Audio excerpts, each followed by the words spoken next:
Winter cleansing, seasonal tips, eating and living according to the winter season. The winter season, the organs that are empowered in the winter, when I say empowered, I mean most impacted by the winter season, they can be strengthened or weakened this time of year, are the kidneys and the bladder. The winter is the most internal season. Our energy tends to be drawn to the core, to the very internal part of our body, and therefore our reserves are utilized in the winter, our energetic reserves.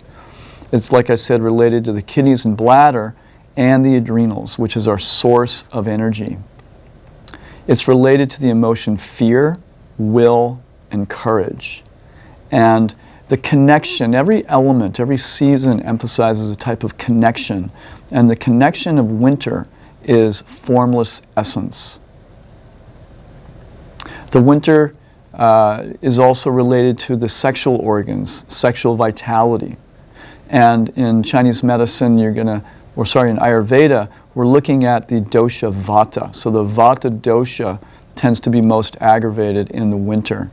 It has to do with the nervous system, marrow, bones, immunity.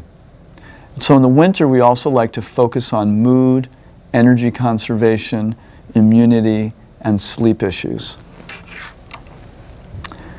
Kidneys filter the blood, and it takes water out of the blood, which then goes to the bladder. The bladder stores the urine and excretes it. The adrenal glands are on top of the kidneys, and they express what's called kidney yang. The kidney yang is sort of the energy production of the body. The adrenals really help us to adapt to stress. So whether it's good stress or bad stress, it doesn't really matter. There are adaptive organs. They help us to adjust to whatever situation we're in, and they secrete many, many important hormones in the body. So again, it's the winter is related to the water element, ojas, which has to do with the essence of our immune system, and also especially with vata. There's a term in Chinese medicine called ancestral qi.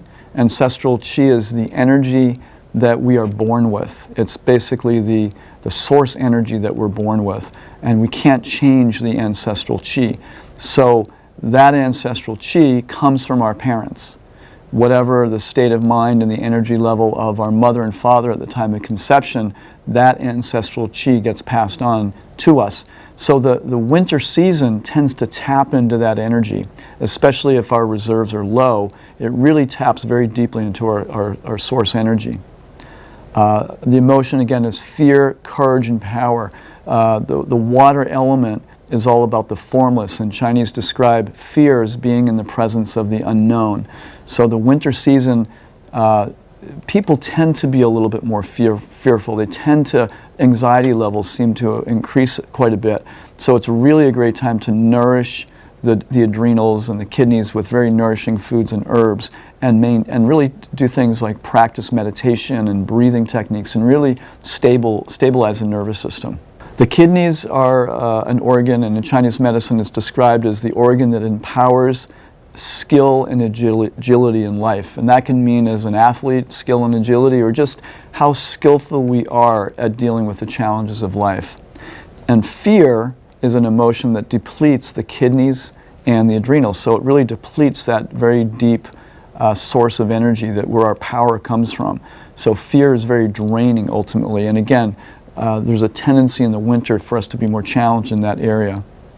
So the time of day of the winter, of the water element and the kidneys and the bladder is between 3 and 7 in the afternoon. A lot of people really get tired around 4 or 5 in the afternoon too, and that's because it's beginning to tax on the water or our reserves, or you could say our adrenals. Now the winter cleanse, we don't generally recommend doing a very strong, heavy-duty detox.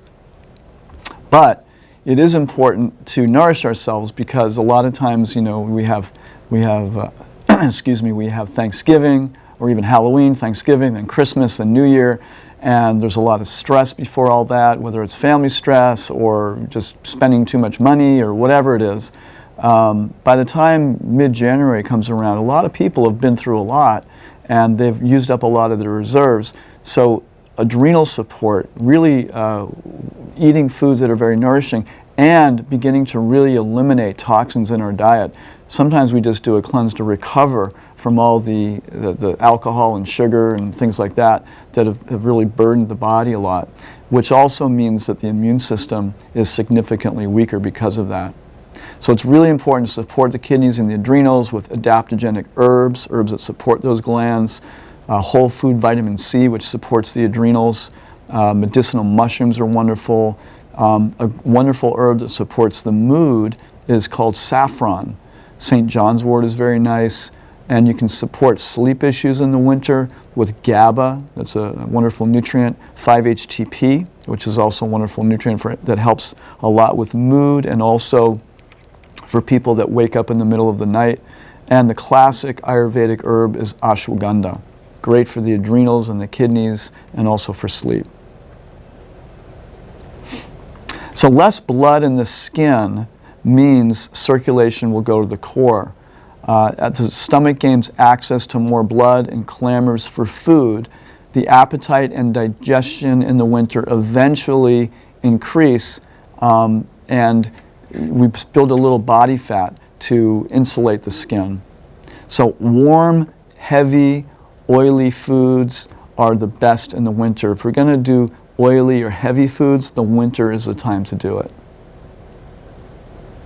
So also using warm spices to assist in digestion, such as cumin and ginger, cinnamon, mustard seeds are very nice, also good for the lungs, and warm nut milks are very nice. Traditionally in Ayurveda, hot milk was used at night. I don't generally recommend milk during the cleanse, especially because most milk these days is of a very, very low quality. Inhaling hot vapors for the sinuses and the lungs is really a good idea. Eucalyptus, basil, lemongrass, peppermint oil, which is wonderful to open up the bronchioles of the lungs, is excellent in the winter. Drinking plenty of warm water and teas between meals can prevent dry skin also and support digestion. A couple tips for the mood in the winter, because a lot of people get low mood.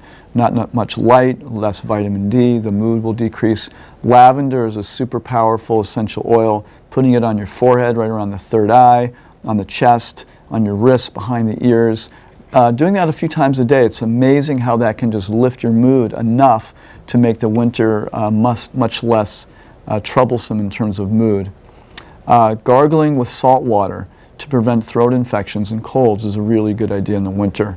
Nasal rinsing, or using a neti pot or some kind of nasal rinse.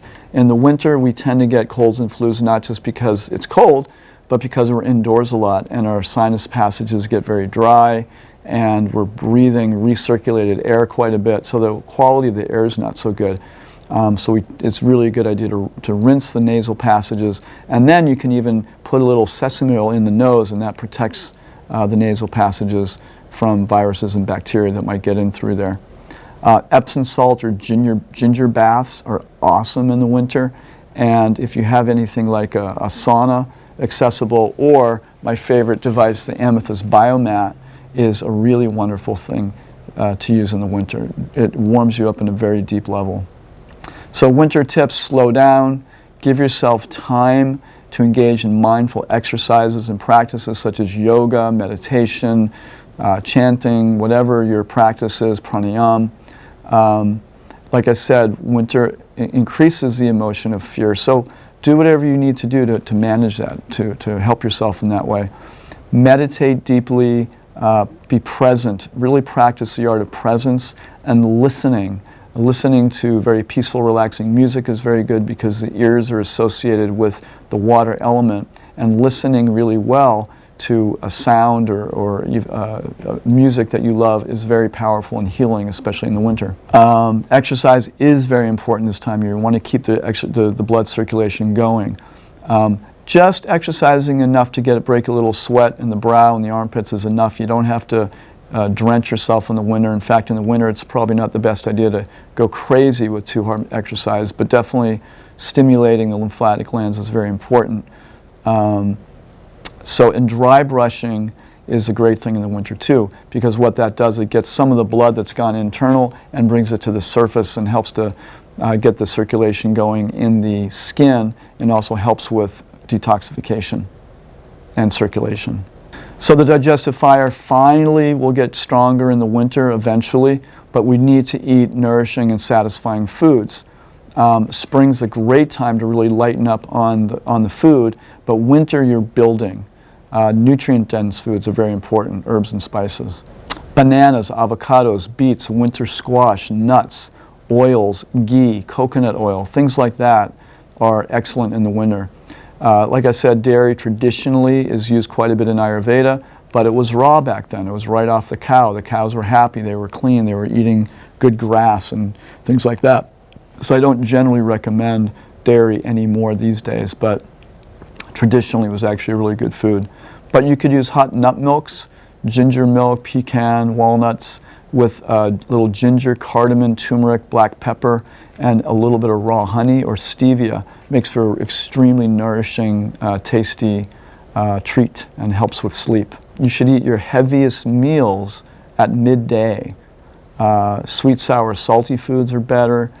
Use whole salt. Don't use the table iodized salt. This is a cleanse principle. But using whole salt, it warms the body up a little bit and brings the minerals deep into the tissues. One of my favorite salts is Himalayan salt. The sweet taste comes from brown rice, yams, sweet potatoes. They open up the tissues and nourish and counteracts the dryness in the body. And the sour taste stimulates digestive fire, so adding a little extra lemon, kimchi, cultured vegetables, oranges, and grapefruits are also good. Beans are a little drying, so be sure to soak them and use extra water. They're fine to use in the winter, but any foods that are especially drying, you want to make sure you're using plenty of water with. The best beans for winter are actually tofu and mung beans. Make sure your tofu is, of course, organic and non-GMO. Minimize light, dry, cold foods, and allow yourself to eat larger amounts. And typically in the winter, we're going to eat cooked foods, especially in the northeast of the United States. Spices that are beneficial in the winter. Cumin seeds are wonderful to add to spices and grains. Hing or asafoetida is a resin that is wonderful. It's warming. It's sort of the Ayurvedic garlic and onion, but it smells kind of strange, but it's amazing spice. Tastes very good. It reduces gas and bloating and also helps to clear parasites out of the body. So yeah, hing is a wonderful spice in the winter. And also mustard seeds. Ginger aids digestion. A lot of ginger. Use a lot of ginger in your cooking this time of year. Decreases gas, decreases inflammation. Turmeric is a very potent antioxidant. It's warming, detoxifying, and very good for the immune system. There's been a lot of studies of how it helps with the immune system. They use it in anti-cancer formulas. Turmerics are just a wonderful herb. Sage is a great addition with root vegetables. It's also good for drying excess dampness in the body if that occurs. Fennel is anti-gas. It's not too warming. Cardamom, also wonderful flavor. Anti-gas, good digestive aid. Excellent with some of the nut milks and smoothies. Black pepper, again, good for digestion. Saffron, very good for blood circulation. A wonderful mood elevator.